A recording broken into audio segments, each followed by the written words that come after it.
Hello students, this is Priyanka and welcome to the channel.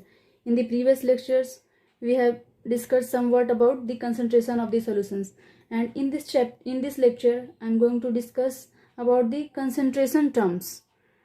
Okay, concentration terms, that is mass by mass percentage and volume by volume percentage. So first, percentage by mass या mass by mass percentage. Mass by mass percentage. Mass by mass percentage, ये क्या होता है? Mass by mass percentage.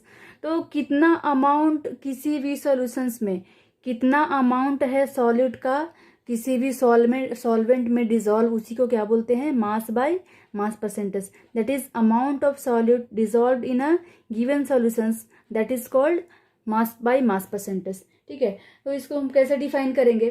तो number of parts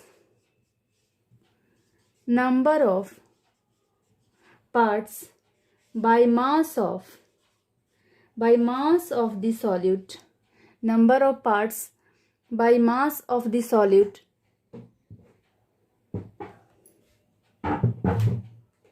number of parts by mass of the solute, number of parts by mass of the solute dissolved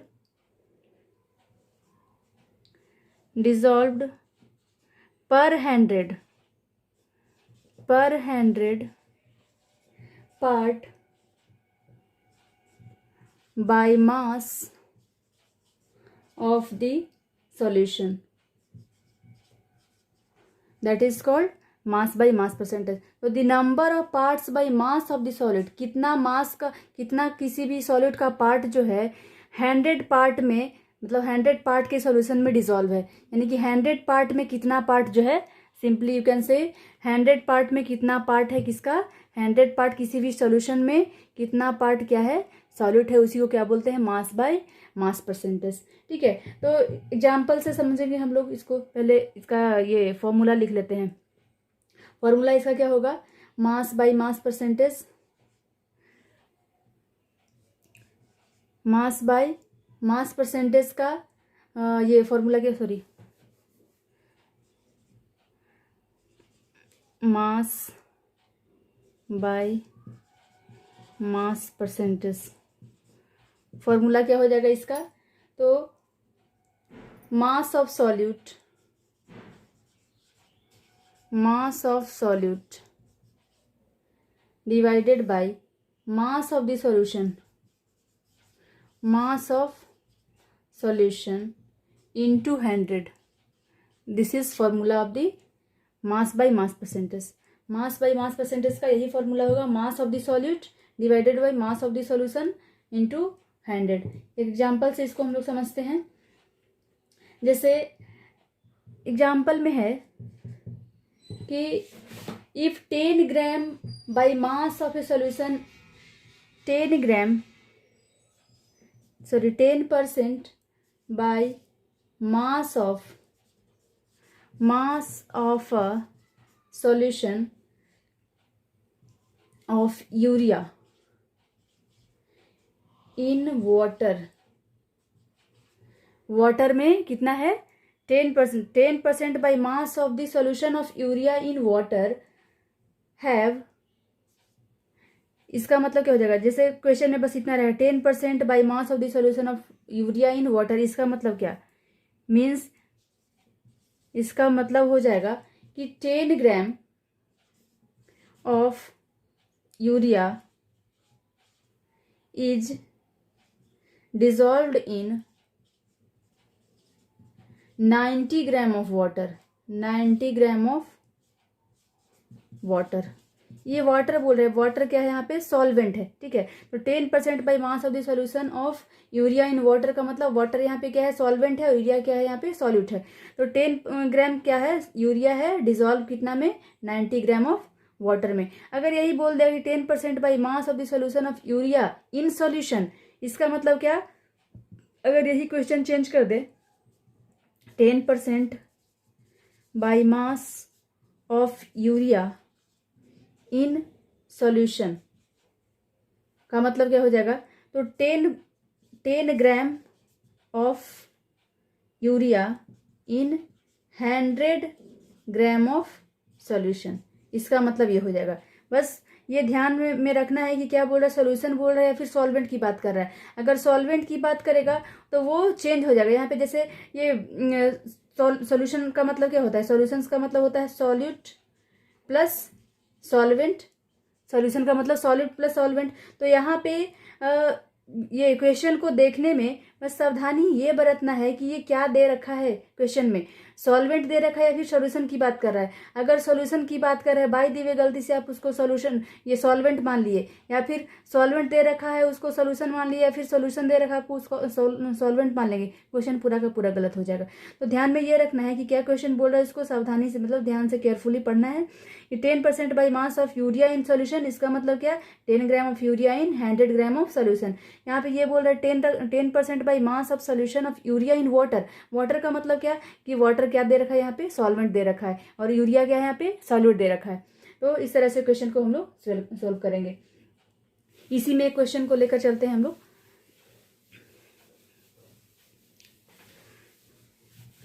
जैसे 25 gram of a substance in 25 gram of a substance 25 gram of a substance is dissolved in 75 gram of solvent.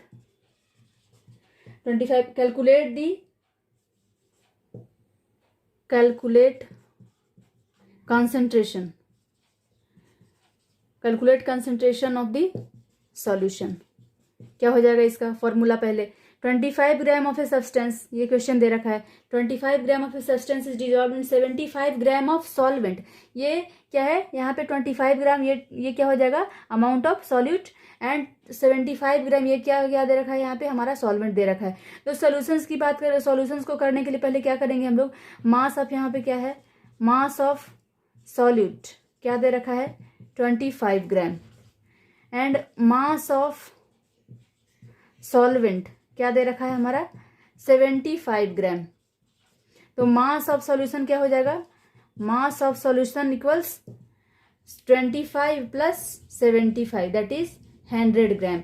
अब जो है इसका formula जो है हम apply करेंगे, mass by mass percentage.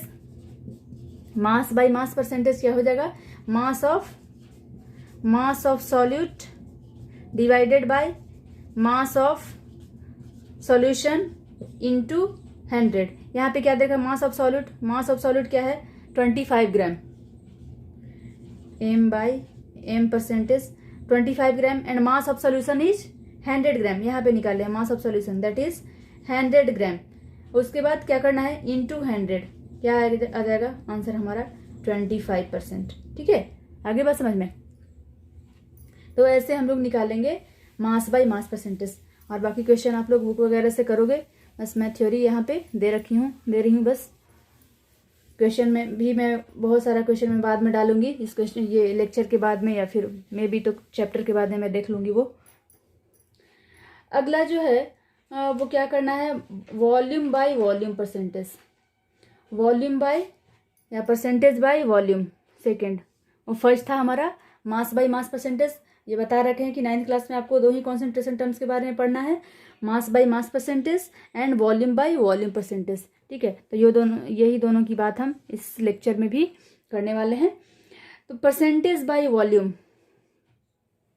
Percentage by volume, इसका मतलब क्या, इसका डेफिनेशन क्या हो जाएगा, तो नंबर, जैसे उसमें ये किए थे number of parts by mass of the solute dissolved पर 100 part by mass of the substance. इसमें क्या करेंगे, नंबर ऑफ पार्ट्स, मास की जगह पे क्या कर देंगे यहाँ पे वॉल्यूम कर देंगे, number of parts bye volume of the solute dissolved per 100 part by volume of the volume of the solution. इसको क्या बोलेंगे? परसेंटेज बाय वॉल्यूम का ये difference. Number of parts bye volume of the solid dissolve पर 100 part by volume of the solutions. ठीक है, इसका भी फॉर्मूला क्या हो जाएगा? तो इसका फॉर्मूला हो जाएगा वॉल्यूम बाय वॉल्यूम परसेंटेज। ठीक है, इसका फॉर्मूला हमारा हो जाएगा तो volume of solute divided by volume of solution into 100, ये हो जाएगा इसका फॉर्मूला। ठीक है, वही जब इसका एग्जाम्पल की बात करेंगे हम, तो एग्जाम्पल में क्या हो जाएगा, जैसे 25% by volume of ethanol, 25% by volume of ethanol in water means क्या हो जाएगा? 25% by volume of ethanol in water means क्या हो जाएगा? 25 ml या फिर litre, 25 ml of ethanol, 25 ml of ethanol dissolved in 80 ml of water. ठीक है, तो यहाँ पे क्या है? इथेनॉल क्या दे रखा है? हमारा सॉल्यूट, ये है हमारा सॉल्यूट, और ये वाटर क्या है? ये सॉल्वेंट है। ठीक है, जब क्वेश्चन बोल रहा है 25% by volume of ethanol in water, इसका मतलब क्या हो जाएगा? जैसे ही ये क्वेश्चन दे रखा है हमारा 25% by volume of ethanol in water, इसका मतलब ही क्या हो जाएगा? हम ये समझेंगे कि 25 ml जो है इथेनॉल किसमें डिजॉल्व है? 80 ml ऑफ वाटर में। वही सॉल्यूशंस की बात करते हैं, यहाँ पे वाटर नहीं देकर 25% by volume of ethanol in solutions दे रखता है, तो क्या करते हैं हम लोग? इसी को क्या करते? 25% by volume of ethanol in a solution, इसका मतलब क्या हो जाएगा? 25 ml ऑफ इथेनॉल डिजॉल्व्ड इन कितना? 100 ml ऑफ सॉल्यूशन, क्योंकि यहाँ पे सॉल्यूशन की बात कर रहा है। ठीक है, तो सॉल्यूशन में क्या करेंगे हम लोग? सॉल्यूट और सॉल्वेंट दोनों को ऐड कर देंगे। जैसे यहाँ पे यही क्वेश्चन है 25% by volume of ethanol in water, इसका मतलब क्या? ये सॉल्यूट है, ये सॉल्वेंट है, और यहाँ पे हमारा क्या दे रखा है? तो ये 80 ml सॉल्वेंट लिए हैं और 25%, यहाँ पे ये 20 कर लो, तभी तो 80 ml होगा। यहाँ ये करेंगे तो क्या हो जाएगा? यहाँ पे भी 20, ऐसे ये रखते तो फिर क्या हो जाता? 25 अगर यहाँ रखेंगे तो यहाँ पे 75 हो जाएगा। 25% by volume of ethanol in water means 25 ml of ethanol dissolve in, क्या होगा? यहाँ पे अगर 25 रखेंगे तो यहाँ पे 75 हो जाएगा। यहाँ पे भी अगर 25 रखेंगे तो यहाँ पे भी क्या हो जाएगा? ये तो 100, सॉल्यूशन की बात करेंगे तब तो 100 ml रहेगा ही। ठीक है, चलिए आगे हम लोग बात करते हैं, इसमें भी एक क्वेश्चन ले लेते हैं। ये तो आपको मतलब समझ में आया, इसको कैसे अप्लाई करेंगे हम लोग। तो एक क्वेश्चन है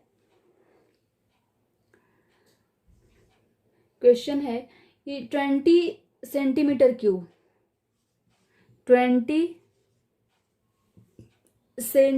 cube of an alcohol is dissolved in 80 centimeter cube of water। 80 centimetre cube में वो डिजॉल्व है। कैलकुलेट द परसेंटेज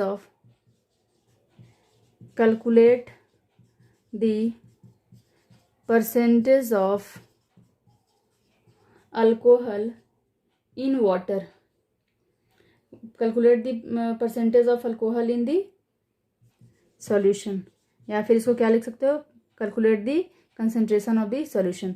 ठीक है, तो यहाँ पे क्या है, वॉल्यूम ऑफ सॉल्यूट, सॉल्यूट का वॉल्यूम क्या दे रखा है 20 सेंटीमीटर क्यूब, वही वॉल्यूम ऑफ सॉल्वेंट क्या दे रखा है हमारा, that is 80 centimetre cube, and volume of solution क्या हो जाएगा 20 + 80 दैट इज 100 सेंटीमीटर क्यूब। अब जो है इसका परसेंटेज ये वॉल्यूम बाय वॉल्यूम परसेंटेज, इसका जब कॉन्सेंट्रेशन निकालेंगे तो क्या होगा, volume of solute divided by volume of the solution into 100। Volume of solute कितना हो जाएगा 20 and volume of the solution that is 100 into 100 that is 20%। ठीक है, तो ये ऐसे इस तरह से हम लोग निकालेंगे। क्वेश्चन मैं बार बार बोल रही हूँ कि मैं क्वेश्चन इस लेक्चर के लास्ट में या फिर इस चैप्टर के लास्ट में कभी भी दे दूंगी। एक और हम लोग ये पढ़ते हैं ये मास बाय वॉल्यूम परसेंटेज, बस उसका ये क्या बोलते हैं फॉर्मूला बस लिख लो, काम आएगा। बाद में तो हम 11th में इसका जिक्र करेंगे ही, जैसे पढ़ना है 11th में बेसिकली 2 ही फॉर्मूला पढ़ना है इसमें, mass by mass percentage and volume by volume percentage. एक और जो थर्ड है ये लिख ही लो, मास बाय वॉल्यूम परसेंटेज। इसका भी कॉन्सेप्ट अगर कहीं पे भी इसमें आ गया, क्वेश्चन में पूछ दिया, या फिर कोई कंपटीशन ने पूछ दिया, कोई कॉम्पिटिटिव एग्जाम में पूछ दिया, तो आप बना लोगे। तो इसमें क्या हो जाएगा इसका फॉर्मूला, तो mass of the solute, mass of solute in gram, gram में mass of solute in gram that and volume of solution in litre, volume of solution किसमें लीटर में इनटू 100, ये हो जाएगा इसका फॉर्मूला। ठीक है, मास बाय वॉल्यूम परसेंटेज का मास किस में होना चाहिए, mass of the solid in, ऊपर में जो क्या है mass of the solid in gram, और मास जो रहेगा ग्राम में रहेगा, वॉल्यूम क्या रहेगा लीटर में रहेगा इनटू 100, ये हो जाएगा। ठीक है, अब जो है हम लोग आगे बात करेंगे किसका, सॉल्युबिलिटी का। ठीक है, सॉल्युबिलिटी क्या होता है, तो किसी खास टेम्परेचर पे, ठीक है, जितना सॉल्यूट किसी भी सॉल्वेंट में डिसॉल्व होता है वो उसका क्या कहलाएगा, सॉल्युबिलिटी कहलाएगा। The maximum amount of A solid which can be dissolved in 100 grams of solvent eight a specified temperature.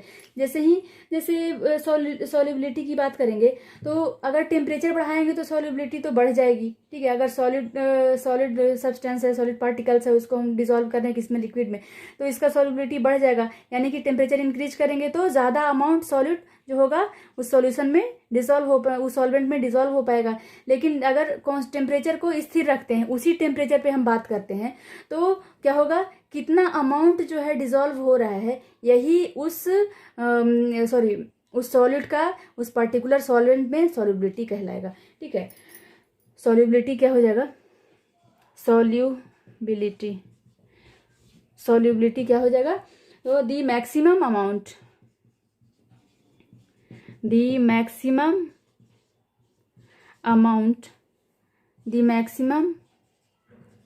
amount of a solute dissolved which can be dissolved in 100 grams of a solvent at a specified temperature. A specified temperature is called solubility of that solute in that solvent। ये क्या कहलाता है, यही उसका solubility कहलाएगा। The maximum amount of solid which can be dissolved in 100 grams of a solvent eight a specified temperature. किसी भी खास टेम्परेचर पे कितना अमाउंट ऑफ सॉलिड हम किसी भी सॉल्वेंट में डिजॉल्व कर पा रहे हैं, यही उसका सॉल्युबिलिटी कहलाएगा। ठीक है, अब इफेक्ट देखते हैं कि टेम्परेचर और प्रेशर का सॉल्युबिलिटी पे क्या इफेक्ट पड़ता है। तो यहाँ पे देखेंगे हम लोग effect of temperature and pressure on solubility. Effect of temperature and pressure on solubility. Solubility पे टेम्परेचर और प्रेशर का क्या प्रभाव पड़ेगा। तो देखिए, अगर हम ये सॉलिड के रूप में किसको ले रहे हैं, सॉलिड को ले रहे हैं, और सॉल्वेंट के रूप में किसको ले रहे हैं, लिक्विड को ले रहे हैं, तो इसमें क्या होगा, टेम्परेचर जब हम इंक्रीज करेंगे तो उस सॉलिड का जो सॉल्युबिलिटी होगा वो इंक्रीज करेगा। यानी कि जब सॉलिड के रूप में क्या होगा, सॉलिड पार्टिकल्स होगा, और सॉल्वेंट के रूप में कोई लिक्विड पार्टिकल्स होगा। तो इस केस में अगर हम टेम्परेचर को बढ़ाएंगे तो सॉल्युबिलिटी बढ़ जाएगी, अगर टेम्परेचर को घटाएंगे तो सॉल्युबिलिटी घटेगी। वही जब प्रेशर की बात करेंगे तो प्रेशर का इस पे कोई इफेक्ट नहीं होगा।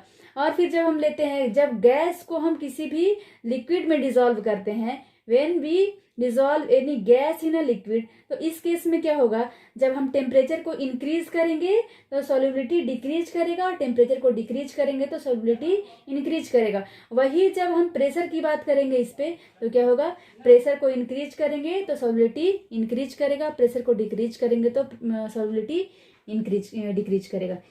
यानी कि डायरेक्टली प्रोपोर्शनल हो जाएगा जब प्रेशर अप्लाई करेंगे तो, और इन्वर्सली प्रोपोर्शनल हो जाएगा जब टेम्परेचर अप्लाई करेंगे तो। ठीक है, तो इसको हम लोग देखते हैं। फर्स्ट में क्या होगा, फर्स्ट है the solubility of solids in liquids. The solubility of solids in liquid. Solid जब होगा लिक्विड, यूजुअली इंक्रीजेस, यूजुअली क्या करेगा, इंक्रीजेस ऑन इंक्रीज करेगा कब, on increasing temperature, and vice versa. Vice versa का मतलब इसका उल्टा, जब टेम्परेचर को इंक्रीज कर रहे हैं तो इंक्रीज कर रहा है, जब टेम्परेचर को डिक्रीज कर रहे हैं तो सॉल्युबिलिटी भी डिक्रीज कर रहा है। The solubility of a substance of the solids in liquid usually increases on increasing temperature. Increase कर रहे हैं, इंक्रीजेज ऑन इंक्रीजिंग, यहाँ पे डाल दो, increasing temperature, and vice versa, यानी कि डिक्रीजेज ऑन डिक्रीजिंग टेम्परेचर। ठीक है, वही जब प्रेशर का बात करेंगे इसमें तो क्या हो जाएगा, सेकेंड में हो जाएगा हमारा the solubility of solids in liquid. The solubility of solids in liquid remains, क्या होता है, unaffected, remain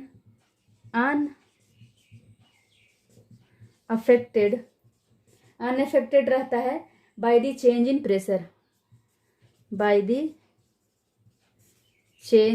pressure, यानी कि प्रेशर का कोई इफेक्ट उस पर नहीं होता, प्रेशर बढ़ाओ घटाओ उससे उसको कोई फर्क पड़ने वाला नहीं है। ठीक है, थर्ड है हमारा क्या, द सॉल्युबिलिटी ऑफ, ये सब आ रहा था किसका, सॉलिड्स इन लिक्विड। अभी क्या है, इस बार जो आ रहा है वो है gas in liquids.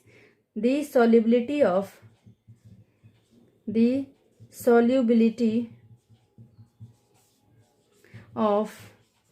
Gas in liquid. Gas का लिक्विड में क्या होगा, the solubility of gas in liquids usually increases या फिर डिक्रीजेस ऑन इंक्रीजिंग, एरो समझोगे, on increasing temperature and vice versa. ठीक है, यानी कि ये क्या है, सॉल्युबिलिटी इसमें सॉल्युबिलिटी दैट इज क्या है, इनवर्सली प्रोपोर्शनल टू क्या है, टेम्परेचर। इसमें क्या था हमारा, डायरेक्टली प्रोपोर्शनल था, इस पे तो कोई इफेक्ट हो ही नहीं रहा है। इसके बगल में अगर कहीं पे स्पेस है आप तो यहाँ पे लिख लोगे यही चीज कि सॉल्युबिलिटी क्या है, डायरेक्टली प्रोपोर्शनल टू टेम्परेचर है। ठीक है, यहाँ पे अगर नीचे में कहीं पे स्पेस होगा तो लिख लोगे सॉल्युबिलिटी, इसको मिटाकर मैं लिख दे रही हूँ,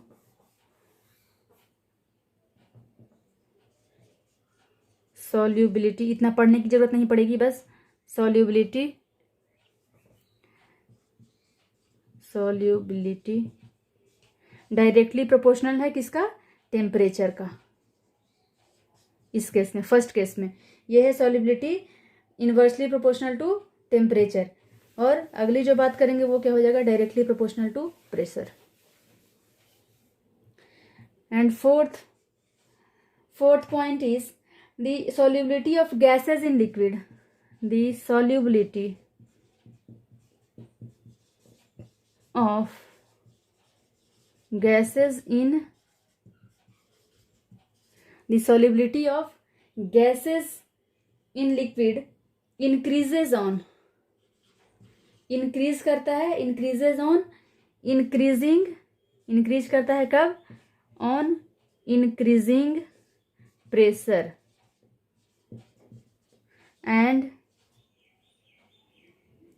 vice versa, decreases on decreasing pressure.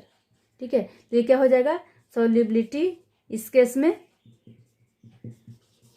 किस केस में, जब गैस जो है डिजॉल्व है किसमें, लिक्विड में, solubility is directly proportional to pressure. ठीक है, ये प्रेशर की बात हो गई। अब जो है हम लोग आगे करने वाले हैं, आगे जो टॉपिक है हमारा वो है, कितनी देर से हम लोग ये करते आ रहे हैं, जैसे ये जब डिफरेंस कर रहे थे इसका, मिक्सचर्स का, कंपाउंड्स का, तो बार बार आ रहा था ये physical, by physical method, physical change से होता है, ये केमिकल चेंज होता है, बाकी और क्या है, ये जो फिजिकल चेंज केमिकल चेंज, क्या हम लोग बार बार ये कह रहे हैं फिजिकल चेंज है केमिकल चेंज है, उसके बारे में भी हम लोग थोड़ा डिस्कस कर लेते हैं कि क्या होता है आखिर फिजिकल चेंज और केमिकल चेंज। तो दो टाइप का चेंज होता है, that is first one is physical change, physical change, physical change क्या होगा, जब कोई न्यू सब्सटेंस का फॉर्मेशन नहीं होगा, यानी कि जब ओनली स्टेट चेंज होगा और कोई न्यू सब्सटेंस का फॉर्मेशन नहीं होगा, तो वैसे चेंज को क्या बोलेंगे हम लोग, फिजिकल चेंज बोलेंगे। जैसे हम आइस को मेल्ट किए, ठीक है, आइस को जो है वो फ्रिज से निकाले और रूम टेम्परेचर पे छोड़ दिए, तो थोड़ी देर के बाद क्या देखते हैं कि आइस जो है वो वाटर में, यानी जो सॉलिड था वो लिक्विड में कन्वर्ट हो गया। तो इस आइस का जो है वो अब पहले क्या था, सॉलिड स्टेट में था, अब जो है वो लिक्विड स्टेट में आ गया, तो बस इसका स्टेट चेंज हुआ है, बाकी इसका कंपोजिशन वगैरह कुछ भी जो है वो चेंज, यानी कि कोई न्यू सब्सटेंस का फॉर्मेशन नहीं हुआ है। तो ऐसे चेंज को क्या बोलेंगे हम लोग, फिजिकल चेंज बोलेंगे। ठीक है, तो इसको डिफाइन कर लेते हैं, a change in which no new substances, no new substances is formed and only state changes, that is called क्या, फिजिकल चेंज। ठीक है, केमिकल चेंज क्या होता है, जैसे इसका इसमें एग्जांपल यही बता दिए कि आइस जो है, सॉरी, आइस ऑन हीटिंग किसमें बदल जाता है, वाटर में, वाटर ऑन हीटिंग किसमें बदल जाएगा, वेपर में, वेपर, हीट करेंगे इसको, हीट देंगे तो किसमें बदलेगा, वेपर में। तो ओनली इसका स्टेट चेंज हो रहा है, ठीक है, कोई न्यू सब्सटेंस का फॉर्मेशन नहीं हो रहा है। तो इस टाइप के चेंज को क्या बोलेंगे हम लोग, फिजिकल चेंज बोलेंगे। ठीक है, केमिकल चेंज की बात करेंगे तो उसमें क्या होगा हमारा, स्टेट चेंज की बात छोड़िए, इसमें जो है न्यू सब्सटेंस का फॉर्मेशन होता है। ठीक है, तो केमिकल चेंज क्या हो जाएगा, केमिकल चेंज को हम लोग कैसे डिफाइन करेंगे? तो ए change in which one or more substances change into new substances is known as, यानी कि इसमें न्यू सब्सटेंस का फॉर्मेशन होता है। The change in which new substances is formed is called, new substances is formed is called chemical change। ठीक है, तो जैसे हम लोग ये वाटर को क्या करते हैं, वाटर में इलेक्ट्रिसिटी प्रोवाइड करते हैं, वाटर के ऊपर क्या डालते हैं, इलेक्ट्रिसिटी डालते हैं, तो क्या हो जाएगा, ये हाइड्रोजन प्लस ऑक्सीजन में टूट जाएगा। ठीक है, तो ये क्या हो रहा है, वाटर को हम लोग क्या किए, इलेक्ट्रोलाइज किए, तो ये क्या बन गया, हाइड्रोजन और ऑक्सीजन में टूट गया। तो इस टाइप के चेंज को क्या बोलेंगे हम लोग, ये फिर से रिवर्स नहीं होगा। ठीक है, इसको तो ये बनाएंगे तो ये बन जाएगा, कभी कभी रिवर्सिबल भी होता है, केमिकल चेंज जो है रिवर्सिबल इरिवर्सिबल दोनों होता है, लेकिन ये मोस्ट केस में क्या होता है, रिवर्सिबल नहीं होता है। ठीक है, जैसे हम लोग ये कागज को किसी भी पेज को जलाते हैं तो फिर से उस पेज को हम लोग रिगेन नहीं कर पाते हैं। ठीक है, तो ये बात हुई केमिकल चेंज की। अब दोनों के बीच में डिफरेंस देख लेते हैं। डिफरेंस